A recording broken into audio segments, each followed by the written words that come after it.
जय श्री कृष्ण। स्वागत है आप सभी का मेरे भक्ति भावना यूट्यूब चैनल पर। आज मैं आपको अधिक मास के 5वें अध्याय की कथा सुना रहा हूँ। बहुत ही सुंदर कथा है और इस कथा के सुनने से हर मनोकामना पूरी हो जाती है। आप इस कथा का श्रवण जरूर करें। नारायण बोले, ऐसे भगवान के वाक्य सुनकर मलमास बोझल सा होकर मधुसूदन भगवान से बोला, यानी भगवान श्री कृष्ण ने कहा कि हे अधिकमास, तुम अब किसी प्रकार की चिंता मत करो, क्योंकि तुम मेरी शरण में आए हो। जो भी परेशानी है आप मुझे बताइए, मैं सारी परेशानियां दूर करूंगा। जब भगवान के यह वचन सुने तो मलमास बोझल सा हो गया, यानी उसके ऊपर से भार साट गया। वह निश्चिंत होकर के भगवान के सामने आंसू बहाता हुआ हाथ जोड़ करके कहने लगा, भगवान, आपको सब कुछ ज्ञात है। आपके बिना इस संसार में कुछ भी नहीं है। उसने कहा कि प्रभु, आप सब कुछ जानने वाले हैं, आपके बिना इस संसार में कुछ भी नहीं है। भगवान, मेरे दुर्भाग्य की पीड़ा क्या आप नहीं जानते? हे नाथ, दुख रूपी सागर में फंसा हुआ मैं जैसे कष्ट पा रहा हूं, वह आपसे कहता हूं।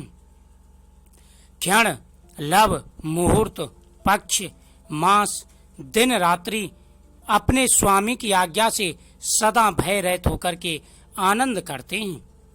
हे स्वामी, जगत के नाथ, ना तो मेरा कोई नाम है और ना ही मेरा कोई स्वामी है। इसी से सब देवताओं ने मेरा निरादर किया है और शुभ कर्म में यह मलमास वर्जित है, ऐसा सभी से कहते हैं। इसलिए मैं आपकी शरण में आया हूं। अगर आपने मेरी रक्षा नहीं की तो हे प्रभु, मैं सच कहता हूं, मैं अपना देह छोड़ दूंगा। नारद जी श्री नारायण से कहने लगे कि हे महाभाग, चरणों में पड़े हुए अधिमास को भगवान ने क्या कहा? भगवान बोले, हे निष्पाप नारद, जो हरि ने कहा सो मैं तुमसे कहता हूं। यह नारद ने भगवान से कहा कि हे प्रभु, जब अधिक मास ऐसे कहते हुए भगवान श्री कृष्ण के चरणों में गिर पड़ा, तो फिर उसके बाद भगवान श्री कृष्ण ने क्या कहा, मुझे कृपा करके बताइए।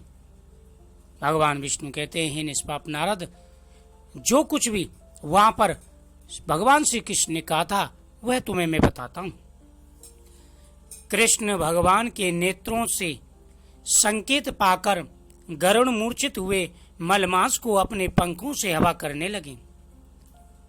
तब मलमास उठकर बोला कि हे नाथ, मुझको यह अच्छा नहीं लगता। हे जगतपते, मुझे शरणागत को क्यों त्यागते हो? मेरी रक्षा करो।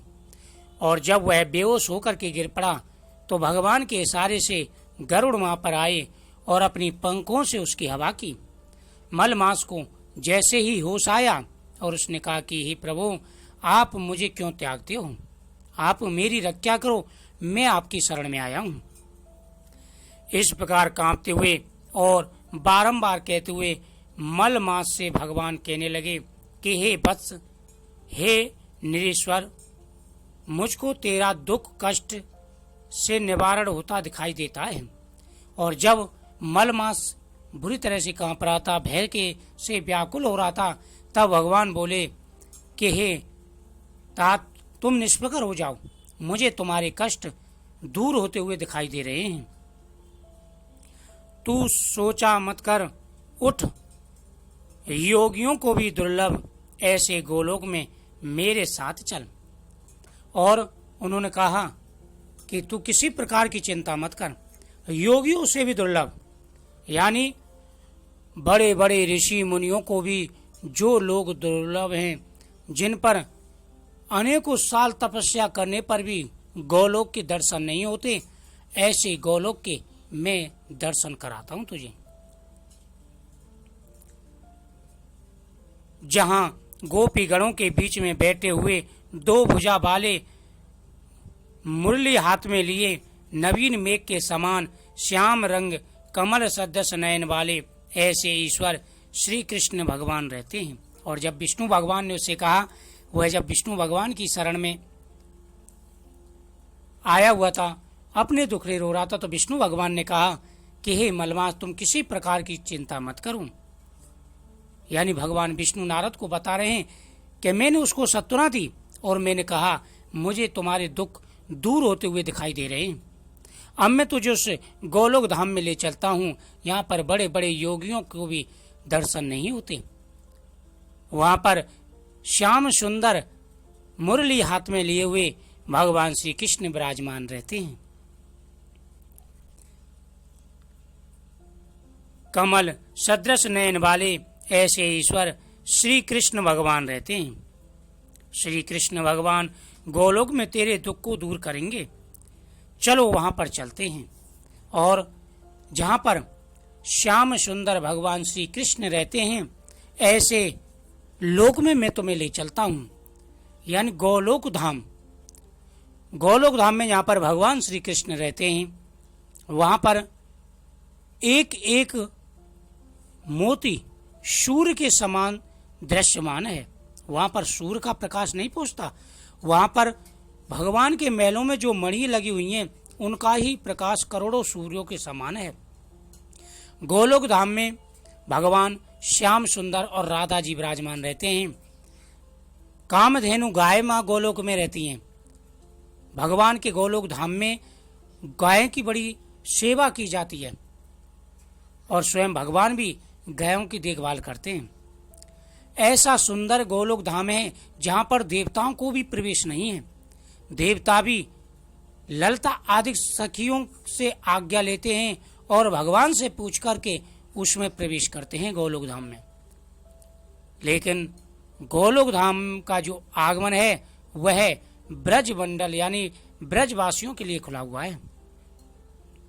भगवान कहते हैं कि हे नारद, मैंने मलमास को उठा करके कहा कि मैं तुम्हें श्री कृष्ण भगवान के गोलोक धाम ले चलता हूं, क्योंकि वही तेरे कष्ट को दूर करेंगे। श्री नारायण कहने लगे कि इतना कहकर हरि भगवान मलमास का हाथ पकड़कर गोलोक धाम के लिए चल दिए, और इतना कहकर के भगवान नारायण यानी भगवान विष्णु मलमास का हाथ पकड़ करके गोलोक धाम को जाने लगे। इति श्री अधिक मास पंचम अध्याय संपूर्ण। यानी इस कथा में आया है कि भगवान श्री कृष्ण पांडवों को बता रहे हैं किस प्रकार से उन्होंने जो है मलमास के दुख को दूर किया। मलमास पहले भगवान विष्णु के पास गया और भगवान विष्णु को अपने दुखड़े बताए। उसके बाद में भगवान विष्णु उसको लेकर के गोलोक धाम के लिए आए। तो इस कथा के सुनने से हर मनोकामना पूरी हो जाती है। प्रतिदिन की कथा में डालता हूँ, प्रतिदिन की आप कथा का श्रवण करें, आपकी जो भी परेशानियां दूर होंगी भगवान श्री कृष्ण आपकी सहायता अवश्य करेंगे। तो मुझे उम्मीद है आपको यह जानकारी अच्छी लगी होगी। जय श्री कृष्ण।